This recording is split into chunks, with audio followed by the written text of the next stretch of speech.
This is the DTV Digest, the podcast that brings you news and reviews of films which didn't make it to the cinema.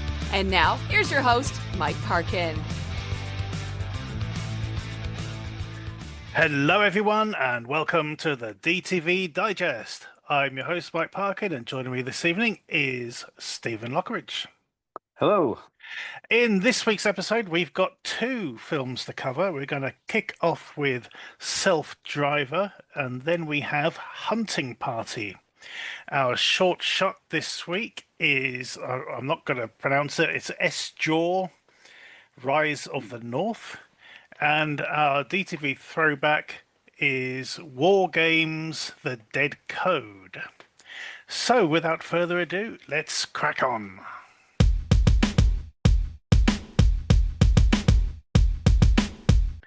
Our first film then is Self-Driver. A desperate cab driver joins a mysterious money-making app, leading him into society's shadows. As the night progresses, his morals are tested and free will questioned. The depths he'll sink to reveal themselves as darkness falls.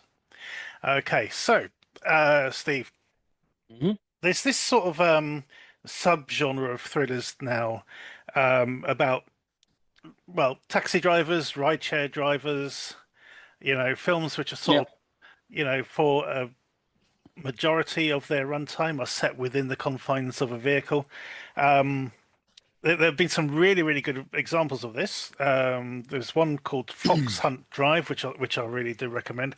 And there was one that we covered, which I liked and you didn't, because it changed genres towards the end of the film. And I can't remember what it was called, which is a shame. No, can I? I'll have to dig it out. This one sort of, it's almost good for me. Okay, so there is a lot to like with this. Starting with the soundtrack, it's got an original score which actually fits the film. The opening credit sequence I thought was very well done. There's something I've noticed with a lot of these sort of low budget films is the directors in general are very reluctant to do close-ups. Everything's sort of shot a bit further back, probably to get more people in the scene or whatever. But so I was quite impressed with that. I did like the story. I liked the concept that it was going for. It reminded me of another film. I was wondering if this is going to be a remake of a film called 13, where a guy gets involved in this app and it asks him to do various things. Like the first thing was catch a fly. You win 500 quid or something. Second one, you got to eat the fly, Right. And it just gets worse and worse as it goes on, sort of thing. But it doesn't go down that route. But at the same time, I did like this idea of being, a driver for this dodgy underworld criminal organization, and earning a shit ton of money from it. I could see that, and I kind of liked it. I don't know. There's just one or two times I think it could have pushed this cinematography and elevated it a bit, but for the most part, I was really on board with this until towards the end, and I couldn't help but think of you for this, and I'm sure it's something that you're going to criticize as well. Is that it kind of it shifts from one thing to another for a moment. So I'm going to hand over to you now. Let me know what you think of this one. Yeah, I get where you're coming from. I mean, it's all right. It wasn't genre bending or anything like that, but it does a good job. It's like you said, there's been a few of these lately, and also it kind of reminded me of the Emma Roberts one. Is it called Nerve or something? Where they get like dared to do stuff, and it's like online and stuff like that. So a bit like that. But yeah, I thought the performances were quite good. He actually holds the film quite well, which I was surprised because there's like little caveats in, like you don't speak to him. Or whoever And you of course, pick up, you don't. he breaks that rule straight away, doesn't he? Yeah, yeah, and then you can't deviate from the The route it's route. giving you. Yeah. So it turns left on one of them and loses like $50 straight away or something like that. Mm. But yeah, it was quite interesting. No real big shakes or nothing new really, but it was enjoyable. Hmm. I thought it was actually filmed quite well. Um, the bit that got me was the like the fan Yeah. in the car, Yeah. where it's got the googly eyes on and starts talking to him, stuff like that. Well, that's what I'm sort of alluding to, because that's Yeah, sort of like it kind of becomes something else towards the end of the film, and it's like, okay, where are we now? What sort of genre are we slipping into? yeah, Hmm. But anyway, but yeah, come, it sorry, wasn't it wasn't too crazy. You know what I mean? It weren't hmm like, oh, we just so happen to have a time machine here, or so, something yeah, daft like that, which yeah, really pisses me off. But which is what happened last time, yeah. Hmm. yeah, but with this one, yeah, it was okay. Yeah, it was all right. Yeah, I did like this a lot. I felt there was a couple of scenes which did sort of drag a bit, but I did like the Mm, sort of the ambiguity of what he was getting involved in. Like, it's like there's that girl who's probably a prostitute who gets changed into like mm, an angel costume. yeah, yeah, He yeah, gets yeah. to drop her off at this very dodgy looking back door kind of place, and And she asks he she says asks he's him going to to wait leave. for her, and then oh Yeah, no, next thing and he's he got no job. can't. It's like, That's it. yeah, And yeah, then it's like, oh, now you got to lose the bag that she left in the car. And it's like, I mean, what would you feel like in that situation? It's like, guess she's not doesn't need the bag then. yeah, It's kind of it's pretty crazy. But I think by that point you're probably just thinking to yourself, best not to think about it too much. Just no, just crack on. oh look, $500. Yeah, let's go, let's go. Yeah, yeah. So overall, I thought this was pretty good, and it is an interesting sort of subgenre that has sort of sprung up in the last sort of 5 or so years. I think Mm, we had a couple of COVID ones. Like it was at Lock. The yeah, Tom Hardy one, and yeah, this was I think it was Frank Grillo did one, which is like Getaway Driver, similar thing where you sort of where yeah. it's you can play around with it, but I thought this did quite well overall. So yeah, I'm on board with this. How are you going to score it? I'll give this a 6. Yeah, I think it's a solid 6 for sure. Um, I've forgotten who the director is. Just bring me to. Oh no, there we go. Yeah, it's My, Michael Piero is the director. yeah, Um, yeah, he spent a lot of time as an editor. He's made a lot of stuff on TV, mm, TV series, and it definitely shows. He's definitely got some chops. I just wish they had pushed it a bit more, sort of cinematically, just to give us a bit more depth to it. But other than yeah. that, it is a very solid 6, very watchable. Two sixes then for Self Driver. Go check it out.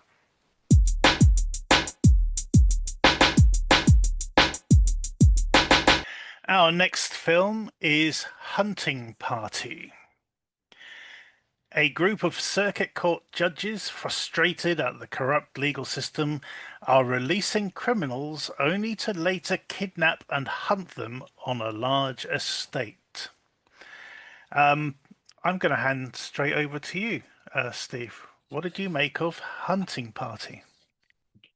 Um, what a load of bollocks. To be fair, I was expecting you read that synopsis. I'm expecting something like surviving the game or Hmm. even hard to target or something like that. I think that bit of the film is about what, 4 or 5 minutes in Yeah. total, a bit beginning and the end. That's about it. And the rest of it is utter tosh. The acting's terrible. I don't know what was going on because you've got people in witness protection, spies, Russian spies, and it's just all over the place. I didn't know what to make of it. I couldn't keep up with any character. I didn't give a shit about any character. to be fair, and I had no idea what was going on. Hmm. To be brutally honest, it's just all over the place. I mean, the acting's woeful, the direction's woeful. There's a fight scene about halfway through, which I thought the choreography was pretty decent on that, Right. but that was about it. So if I didn't know better, Hmm. I'd say we're being trolled. Okay. Because this is the third episode in a row now we've had an absolute stinker. Yeah. Um, so there's a film that me and Amanda covered about this woman arriving in this village and causing shit, and that was bad. Mm. Um, Last week we had The Vord, and now we got this. Oh, we had Um, that Scottish Highland Actors Party as well. oh yeah, yeah. Yeah. Well, at least that's forgettable. The Oh, others yeah. aren't. The Yeah. others aren't. You would never forget the fact that you've watched The Vord, for example. Yeah. Um, but this starts quite well with that opening sequence, which fits the synopsis of the film. You know, Yeah. when and that's fine. But then, as you say, it veers off into weird MI5 slash Russian spy territory, Mm. which was just like crazy. Um, then you have that little shit of a guy, that sort of chav. Oh, the cheeky cockney landlord. Way. So the chav who is dating this woman, and you get the impression watching it that they must have had a different actor in mind when they were writing that the character, Mm. because there is no way on earth that those two would Yeah. be anywhere near each other in Yeah. real life.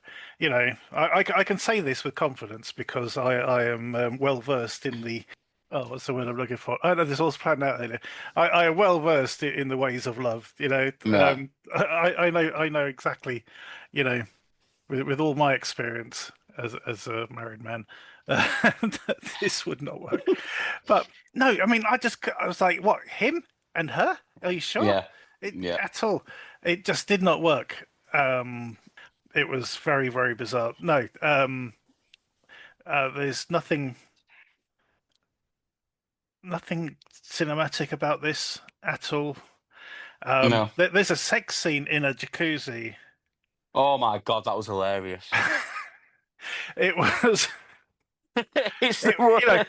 because they have this sort of tracking shot of sort of showing that all the clothes sort of like spread out over the patio, and then you get to you got all the moaning and groaning and everything, Yeah. and then it literally looks like she's stabbing him in the crotch uh, under the water. It's like the most least, Yeah. it Yeah. is the most least convincing sex scene I've seen for a long time, Yeah. for absolute sure. This is. It is car crash filmmaking. It really is. I don't mind. I quite enjoy low budget filmmaking as a whole. I think they were struggling with actors. At least it's not as bad as The Vord, where you could tell, the actors were tripping over their lines, Yeah. and they just went, "Oh no, we'll just carry on." Or it was a case of, "This is the best we're going to get. Carry on," sort of thing. Yeah. You But, don't quite get that here, but I mean, you've got a bit of a name in there as well with him out of the bill. right. Um, and Quadrophenia, what's his name now? Uh, Matt Wingate, is it? Oh yeah. Hmm. Matt Wingate or something. Hmm. 'Cause I used to love him in the bill. I thought it was great. Jim Carver and all that lot. Hmm. And in this, it's just he's phoning it in. I think everyone's phoning it in. To be fair, Indeed. Right. Yes. Um, God knows, how you get this far. I mean, I can talk. I've never made a film before at all. I'm never likely to. There is an expression, um, those that can do, those that can't become film critics. Yeah, yeah. But even so, no, this is pretty bad, unfortunately. Yes. Yeah. Okay, how are you going to score it? 3. 3? Yeah, I think that's fine. I think that's what we gave the Vord last week. Yeah. It's certainly on that sort of level. So there we have it. 2 3s for Hunting Party. I nearly forgot what it was called then. Go check it out if you dare.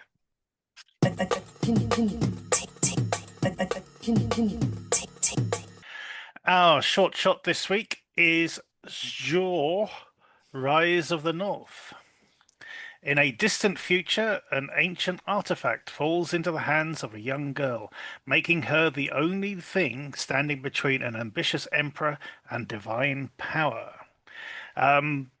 So this, like the Last Stand on the Hearth that we reviewed a couple of episodes ago, is all CGI. This is using the Unreal Engine 5, apparently, whatever that means. It is quite photorealistic. It did take me a while to realise that it was CGI. Yeah, I was like that at first. And there's a very good opening scene where it makes you think you're in sort of Game of Thrones territory, and then suddenly these, aircraft turn up, bombing everything. I thought that was very well done. The trouble is the rest of it. I just, as it went on, I just thought it was very bland, just very standard stuff. We've stuff we've basically seen 100 times before, literally. So I didn't get a lot out of this. I mean, it looks great. I will give it that. But story-wise, I really wasn't getting much from it. How about yourself? Yeah, I agree with that totally. I thought it looked absolutely stunning. The look of it, the design of it was absolutely fantastic. It's the story that lets it down. Because there's no backstory to it or anything. I mean, like you say, it's ancient relic. Hmm. I didn't know it was an ancient relic. I just thought she had some band. I Nope. didn't know what it were. That's it, yeah. Yeah, it don't give you any indication of what it can do. It just, I don't know. She's just running from this alien, falls down a hill, Hmm. and then I don't know. She gets rescued and took back to her base or something, Hmm. and then she Yeah. stands in front of this army. And that's basically it. You know, Yeah. it doesn't give you any indication of where it is, what it is, what this supposed relic can give her power or anything like that. Hmm. I just think the script and that really let it down. But to look at, stunning, Yeah. absolutely stunning. Absolutely. Now, if you look at the IMDb, Hmm. and it kind of made me laugh with the synopsis of this. This is a tribute to the cinematic worlds that shaped our childhood. Didn't shape my childhood like that, mate. I'll be honest with you. You know, I'm thinking. Here's the thing. How old were you when Fellowship of the Ring came out? Oh God, when did it come out? 2000, something like that. Well, I would have Where been was I living? 1920. Yeah. So I reckon the people made this are probably about 10 years younger Yeah, than we are. well, no, I'm just wondering if it's like Mm. based on like Norse myths or something that I've never Mm. heard of or something like that. That's the only thing I could come up with. Mm. Something like that. And like I say, I just thought the script was very shallow. There's just no explanation, no backstory, no nothing. Yeah. It's just this And girl. considering the length of it as well. I mean, so this is Mm, 17 and a half minutes yeah, long, which yeah. is, a pretty lengthy short, really. I mean, Mm, you'd have thought they'd have done more with the story instead of having, these sort of alien orc creatures just sort of walking around for a yeah, bit of it. It just felt a bit too on the nose, a bit too rote for my liking. yeah, But love the look of it, absolutely. yeah. I mean, that first Mm. There's like a tracking shot in about the first couple of minutes where she's running Yeah. like through a battlefield or Mhm. See, I was whatever. looking at it thinking, oh, That was they great. must have like motion captured this or something, must have done Mm, a bit of motion mocap work. But I'd be surprised if it's literally using, all just using that Unreal Engine. So mm. awesome. Cool. Right. We don't score the shorts, but we do recommend you check them out. This is by a guy called Antonis Philaditis. Sorry if I murdered your name. We will put a link to this in the footnotes below. Go check it out.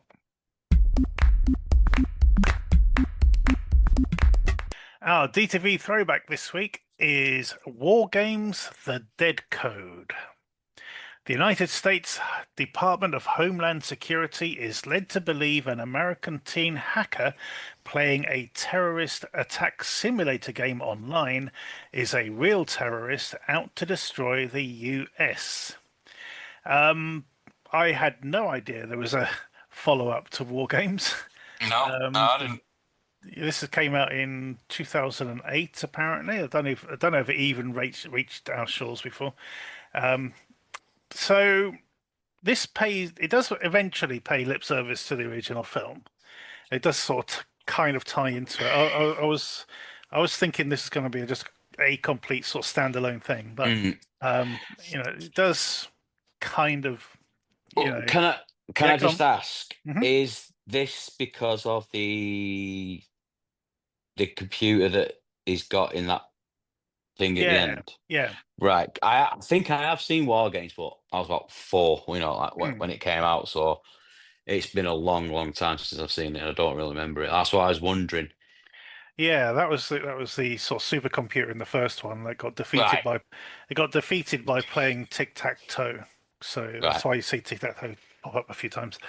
Um, this is serviceable, I would say. It doesn't really sort of like jump out at you or anything.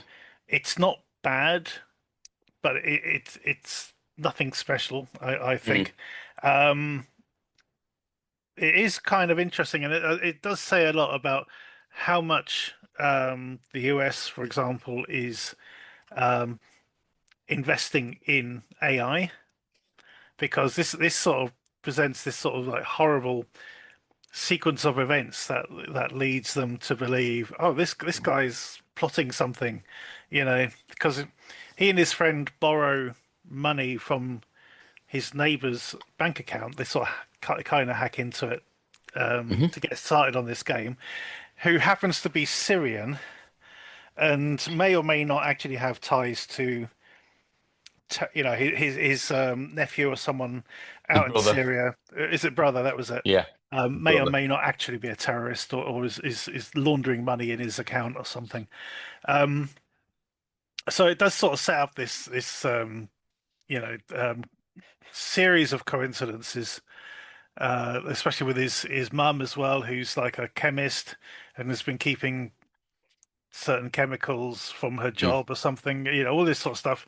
It builds up this picture for in their heads, and two plus two equals five is basically what comes out of it.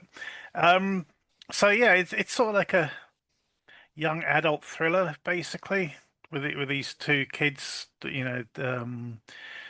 falling in love while hacking and trying to stay out of trouble. yeah. It was it was all right, I think, but nothing particularly special. Yeah. What did you make of it? Yeah. It's all right. It's like one of them mid-afternoon Mm, young adult thrillers or something, I exactly. You could suppose. see Yeah. this on BBC One on a Sunday afternoon, couldn't you? That sort of thing. Yeah. Yeah. Yeah. Definitely. But I thought the effects were quite good. Some of the CG's a little bit ropey, especially Hmm. with the like the planes and stuff. The beginning made me laugh though. It really Oh, made me laugh. what were those girls turning up at that In the desert. in the Yeah. desert? It's like, you ladies have fun, right? We have work to do, so we got business to make. And Yeah. boom. Can you imagine that though? So, yeah, we're going to take you out in the desert where there's a whole bunch of horny terrorists. Yeah. We need you're the distraction for a bit or something. God. Okay. But yeah, I mean, it's obviously, a bit dated now. The technology and stuff like that. I mean, the MacBook he's using is it's like a brick basically, Yeah. compared to what we've got nowadays. But yeah, it's serviceable. It's not awful. It's not brilliant. It's very, very middle of the road, but I just think it's watchable. I think the concept's a bit flawed, though, isn't it? They've designed this computer called Ripley Mm, to be on the lookout for terrorists, and they're like, "Well, who's going to be terrorists? Oh, I know, it's people who are really good at video games." yeah, It's like, yeah, what? Yeah. So it's like it reminds me of I sort of saw on was it last week tonight where they talking about sort of sting operations that the police do. yeah. And they're basically creating their own criminals by doing these things. And that's what it's kind of reminding me of. It's Mm, like, you're enticing people to play this game and then trying to link them to terrorist activities. It just seems yeah, really, really weird. yeah. But anyway. Yeah, so this is directed by a guy called Stuart Gillard, who really hasn't been on my radar at all, except for the fact he directed the original Teenage Mutant Ninja Turtles movie. What, the live action one? Yeah, the original one. No, no, No? definitely not. That was, if Oh no, I hang on, remember hang on, rightly, that was Steve Barron who directed hang the on. Billie Jean video. Oh, he If I directed the remember third rightly. one. Right, there we go. There we go. The one where they go back in time. Turtles in Time. Yeah, that was him. Yeah. So that's quite surprising to see Elias Koteas was still in these. Is he in the Interesting. third one? Apparently. Yeah. Oh. Anyway. Okay. Anyway. So we don't score the throwbacks, but we do kind of gently push you in their direction. This one is currently on Amazon Prime. That's where we found it. It's only just popped up on there. If you want something pretty harmless, if you got sort of like I don't know, sort of young adolescents and you want to sort of put something on there they've never heard of, they may get something out of this. Who knows? But if you're if you're a fan of the original film, eventually you will see something which actually links to it, but it's quite far down the road. Anyway, so yeah, there you go. Go check it out. And that is the end of this week's show. Quite a brief one for us, but never mind. We will have another show coming very soon. Don't forget to check us out on Facebook and X and Blue Sky at the DTV Digest. Also check out the Short Shots. Me and Rich are looking to record a new episode of that very soon. Other than that, thank you for listening. Tune in next time.